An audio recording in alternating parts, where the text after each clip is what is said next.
بسم اللہ الرحمن الرحیم۔ تو یہ حاصل و محصول، محصول و حاصل کا خلاصہ یہ تھا کہ معنی فی نفسہی کا مطلب کیا ہے اور معنی فی غیرہی کا مطلب کیا ہے۔ معنی فی نفسہی کا مطلب یہ ہے کہ وہ مدرک بالقصد مستقل بالمفہوم، اور معنی فی غیرہی کا مطلب یہ ہے کہ بالقصد وہ مدرک و معقول نہ ہو اور مستقل بالمفہوم۔ تو جو بالقصد مدرک ہوگا، مستقل بالمفہوم ہوگا، وہ محکوم علیہ محکوم بہ دونوں بنے گا، اور جو بالقصد مدرک و معقول نہیں ہوگا، مستقل بالمفہوم نہیں ہوگا، تو وہ محکوم علیہ محکوم بہ کچھ بھی نہیں۔ اس پر وضاحت کرتے ہوئے کہا تھا جیسے لفظ ابتدا ہے تو اس کا جو معنی ہے وہ مفہوم کلی ہے، جو مستقل بالمفہوم ہے، مدرک بالقصد ہوتا ہے، وہ محکوم علیہ محکوم بہ بن سکتا ہے، وہ معنی فی نفسی ہے۔ اور اس معنی کلی کے جزیات جن کے لیے من کی وضع ہوئی ہے وہ سب کے سب مدرک بالقصد نہیں ہوتے، بلکہ مبدا اور مبتدا کے حالات کی معرفت کے لیے ان کی وضع ہوئی ہے، تو وہ معنی فی غیرہی ہے، غیر مستقل بالمفہوم ہے، وہ محکوم علیہ محکوم بہ کچھ بھی نہیں۔ تو معنی فی نفسی کا مطلب مدرک بالقصد ہونا، مدرک بالقصد کا مطلب معنی فی نفسی ہے، اور معنی فی نفسی کا مطلب ہوا مستقل بالمفہوم۔ سمجھ میں آ رہا ہے؟ معنی فی نفسی کا کیا مطلب ہوا؟ مستقل بالمفہوم۔ تو معنی فی نفس الکلمہ مطلب مستقل بالمفہوم، اور معنی فی الکلمہ معنی دھیان سے سنو، معنی فی نفس المعنی مطلب کیا ہے؟ مستقل بالمفہوم، اور معنی فی نفس الکلمہ اس کا کیا مطلب ہے؟ معنی فی نفس المعنی کا مطلب تو ہوا مستقل بالمفہوم، اور معنی فی نفس الکلمہ اس کا کیا مطلب ہے؟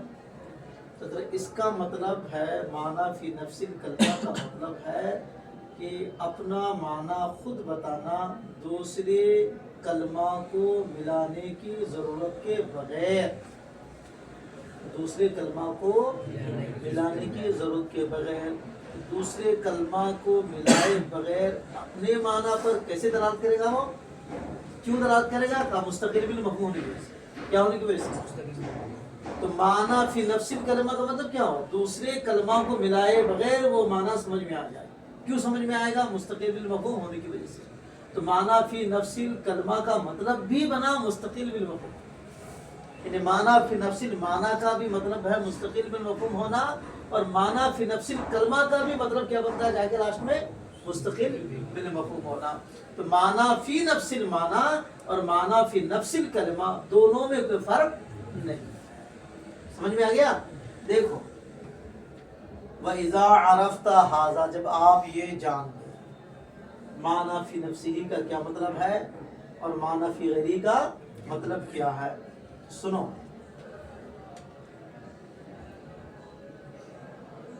علمتا، آپ یہ بھی جان گئے کہ ان المراد بکینونۃ المعنی فی نفسہ استقلالہ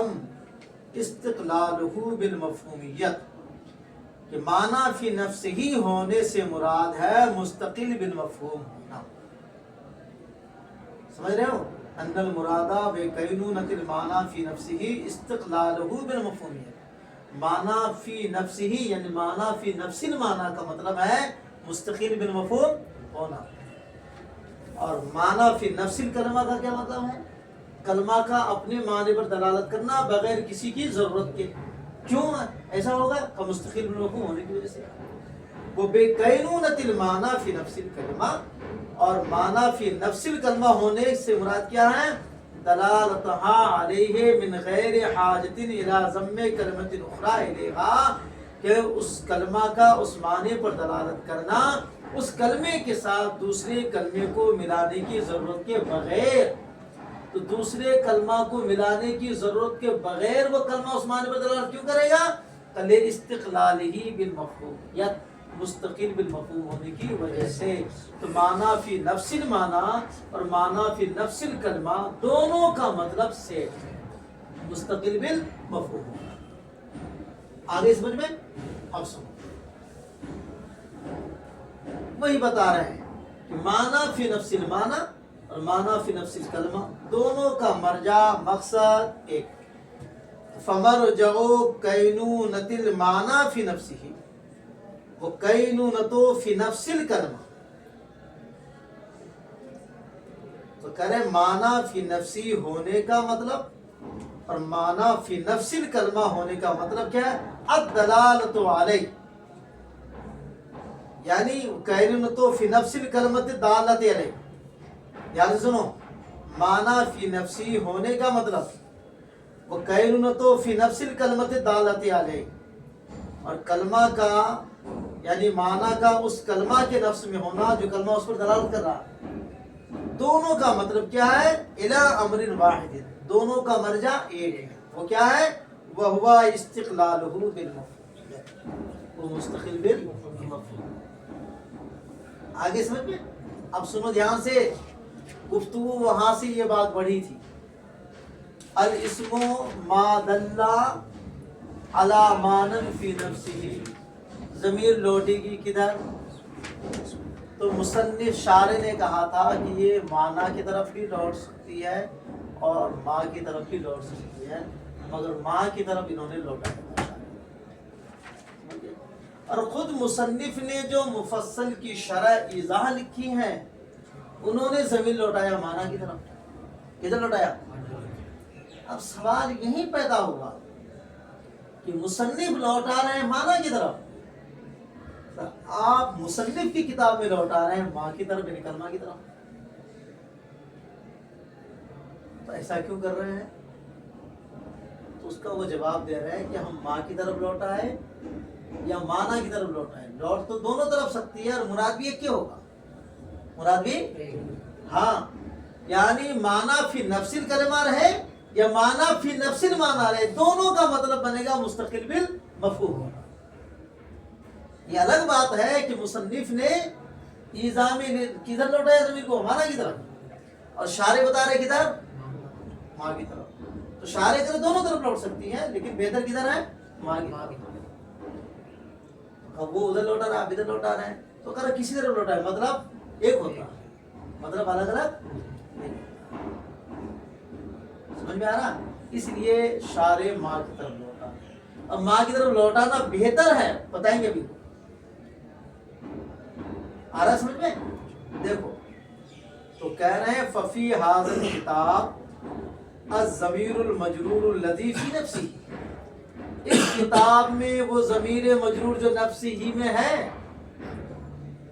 اس میں احتمال ہے کہ یہ معنی کی طرف لوٹ جائے، یہ بھی احتمال ہے کہ کلمہ ماں کی طرف، دونوں کا احتمال.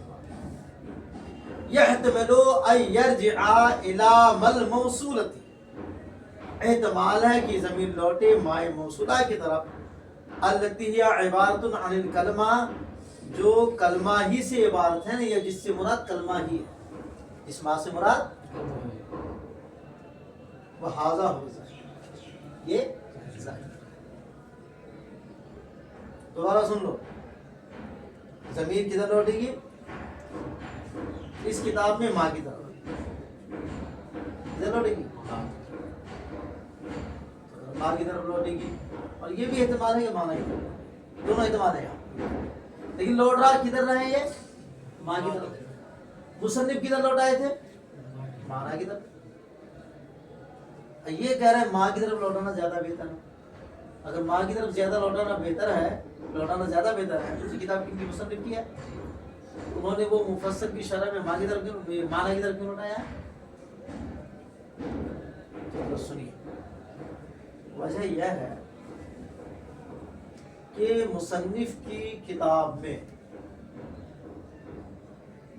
دلیل حصر جو بیان کیا ہے مصنف نے، خود مصنف نے وہاں ضمیر لوٹایا ہے کلمہ کی طرف. کدھر لوٹایا؟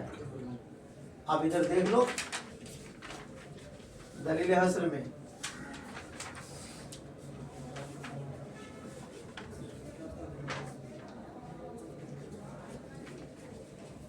یہ صفحہ نمبر 10 ہے، آپ کی کتاب یہی ہوگی. لِأَنَّهَا الْكَلِمَةُ لَمَّا كَانَتْ مَوْضُوعًا کیا ہے موضوعًا لِمَعْنًى وَالْوَضْعُ يَسْتَلْزِمُ إِمَّا مِنْ صِفَتِهَا أَن تَدُلَّ عَلَى مَعْنًى فِي نَفْسِهَا ہے مؤنث کی ضمیر ہے نا، تو مؤنث کی طرف لوٹے گی، معنی کی طرف، معنی تو مذکر ہے، معنی کی طرف کیسے لوٹے گی؟ کلمہ کی طرف لوٹ رہی ہے نا. تو دلیل حصر میں چونکہ مصنف نے ضمیر لوٹا ہے ماں کی کلمہ کی طرف، کدھر لوٹایا؟ اور یہاں پھر وہی ضمیر لے کے آئے وہ، تو یہاں بھی ضروری ہے کہ ضمیر آپ لوٹائے کلمہ کی طرف. کدھر لوٹائے؟ کلمہ کی طرف، تاکہ ما قبل کے یہ مطابق ہو جائے. اس کے مطابق ہو جائے. اور ایذا میں جو مصنف نے کہا معنی کی طرف لوٹی ہے، وہاں اس لیے کہا ہے کہ مفصل میں ایسی کوئی عبارت نہیں ہے کہ صاحب مفصل نے کہیں کا ضمیر کو وہ کلمہ کی طرف لوٹایا ہو، ایسا نہیں ہے. وہ پہلی بار وہاں لائے جہاں اسم کی تعریف کی انہوں نے زمخشری نے، تو وہاں ضمیر پہلی بار لائے ہیں. جب پہلی بار لائے ہیں تو وہاں کسی سے مطابقت کی ضرورت نہیں تھی، اس لیے مصنف نے وہاں ضمیر کو معنی کی طرف لوٹایا. لیکن مصنف کی کتاب جو خود ہے اس نے خود پہلے دلیل حصر میں ضمیر کو لوٹا دیا ہے کلمہ کی طرف. تو اسی کی مطابقت کے لیے شارح فرماتے ہیں کہ یہاں بھی آپ لوٹائیے کلمہ کی طرف، یہاں بھی لوٹائیے، تاکہ یہ تعریف میں اور دلیل حصر میں ضمیر کے مرجع میں مطابقت رہے. کیا رہے؟ مطابقت رہے. اس لیے یہاں یہ کہہ رہے ہیں کہ ماں کی طرف لوٹے گا، ماں سے مراد کلمہ. اور مصنف نے وہاں جو کیا ہے تو وہاں چونکہ کوئی ایسی مطابقت کی ضرورت نہیں تھی، اس لیے وہ معنی کی طرف لوٹا ہے. پھر یہ کہ کلمہ کی طرف لوٹا ہے یا معنی کی طرف لوٹا ہے، معنی میں تو کوئی فرق پڑتا نہیں ہے. یہی کہہ رہے ہیں. تو اس کتاب میں جو ضمیر مجرور نفسہی میں ہے، احتمال ہے کہ وہ لوٹے اس ماں کی طرف جس سے مراد کلمہ ہی ہے. ھذا ھو الظاہر، اور یہی ظاہر ہے. کیوں؟ لیکون علی طبق ما سبقا، تاکہ اس کے مطابق ہو جائے جو ما قبل میں گزرا. کہاں؟ فی وجہ الحصر، دلیل حصر میں. کیا دلیل حصر میں گزرا ہے؟ من قینونۃ المعنی فی نفس الکلمہ، معنی فی نفس الکلمہ ہے نا، دیا تھا نا. ہاں، اور یہ بھی احتمال ہے کہ لوٹے معنی کی طرف. دونوں احتمال ہیں، لیکن بہتر کیا ہے؟ کلمہ کی طرف لوٹنا ہے. سمجھ گئے؟ تو معنی کی طرف بھی لوٹنے کا امکان ہے اور ماں کی طرف بھی. اسی لیے ضمیر انہوں نے مذکر لا، اس لیے انہوں نے مذکر لا کے دونوں راستے بتا دیے کہ دونوں میں سے کسی طرف بھی لے جاؤ درست ہے، چونکہ معنی میں کوئی فرق. وَلِذَا ذَكَّرَ الضَّمِيرَ، اسی وجہ سے مصنف نے ضمیر کو مذکر لایا. تنبیہاً علی صحت ارادت کلا المعنیین، دونوں معنی مراد لینا صحیح ہونے پر تنبیہ کرنے کی. تو اس کتاب میں کلمہ کی طرف بھی ضمیر لوٹا سکتے ہیں، معنی کی طرف بھی لوٹا سکتے ہیں. معنی میں کوئی فرق نہیں پڑے گا، معنی فی نفس الکلمہ بولو، معنی فی نفس المعنی بولو، دونوں کا مطلب مستقل بالمفہوم ہونا ہے. اس لیے آپ ماں کی طرف ضمیر لوٹائیں یا معنی کی طرف لوٹائیں، معنی سیم رہے گا.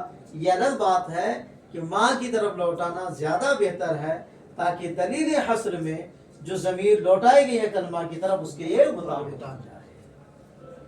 لیکن جو مفصل ہے وہاں کلمہ کی طرف ضمیر نہیں لوٹ سکتی. ایسا نہیں کہ وہاں لوٹائیں گے تو معنی غلط ہو جائے گا، نہیں، وہاں چونکہ اس مطابقت کی ضرورت نہیں ہے، اس لیے وہاں معنی کی طرف لوٹایا. دیکھو، ولیکن عبارت المفصل ظاہرۃ فی المعنی الاخیر، لیکن مفصل کی عبارت جو ہے اخیر والے معنی میں ظاہر ہے، یعنی ضمیر معنی کی طرف لوٹے اس معاملے میں ظاہر ہے. اس لیے مصنف نے وہاں معنی کی طرف لوٹایا. اخیر والے معنی میں ظاہر. آخر والا معنی کیا ہے؟ وَهُوَ إِرْجَاعُ الضَّمِيرِ إِلَى الْمَعْنَى، ضمیر کو لوٹانا معنی کی طرف. کیوں؟ اس لیے کہ ما قبل میں کہیں زمخشری صاحب نے ضمیر کو کلمہ کی طرف لوٹایا نہیں ہے کہ اس کی مطابقت کی ضرورت پڑے. لِعَدْمِ مَسْبُوقِيَّتِهَا بِمَا يَدُلُّ عَلَى اعْتِبَارِ قَيْنُونَةِ الْمَعْنَى فِي نَفْسِ الْكَلِمَةِ. لِعَدْمِ مَسْبُوقِيَّتِهَا، ما قبل میں کوئی ایسا لفظ نہ ہونے کی وجہ سے جو دلالت کرے معنی فی نفس الکلمہ ہونے کے اعتبار پر.